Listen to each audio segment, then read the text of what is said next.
सण कुठलाही असो त्याची एक्साइटमेंट लेवल माझी तरी आठवड्याच्या आधीच दुप्पट पटीने वाढलेली असते। तुमचंही असंच होतं का? कमेंटमध्ये नक्की सांगा। आणि संक्रांत म्हटलं तर तीळ गुळ हे आलेच, तर यासाठी ना एका कढाईमध्ये 1 कप तीळ मंद आचेवर चांगले भाजून घेऊ। तीळ चांगले फुलले आणि हलके झाले की लगेच काढून घेऊ। आता अर्धा कप शेंगदाणे साल तडकेपर्यंत भाजून घ्यायचे, सोबतच पाव कप सुकनाडाचा किस मिनिटभर परतून घ्यायचं। शेंगदाणे थंड झाले की त्याची साल काढून घ्यायची। आता मिक्सरच्या भांड्यामध्ये सगळं पल्स मोडवर 2 ते 3 सेकंद फिरवून घ्यायचं। तर एका ताटाला किंवा अशा ट्रेला थोडंसं तूप लावून चांगलं ग्रीस करून घ्यायचं। ही तयारी थोडी आधीच करून घ्यायची। आता कढाईमध्ये 2 चमचे पाणी घालायचं, यामध्ये 1.5 कप बारीक चिरलेला गूळ घालायचा।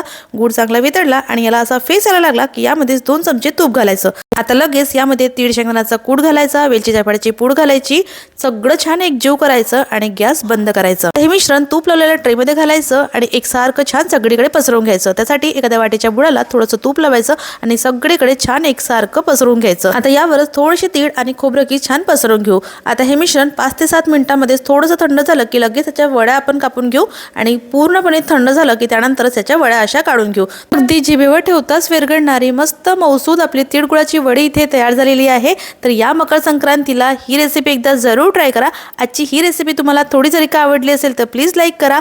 यूट्यूबवर व्हिडिओ बघत असाल तर सबस्क्राईब करा। इंस्टाग्रामवर बघत असाल तर फॉलो लगेच करा।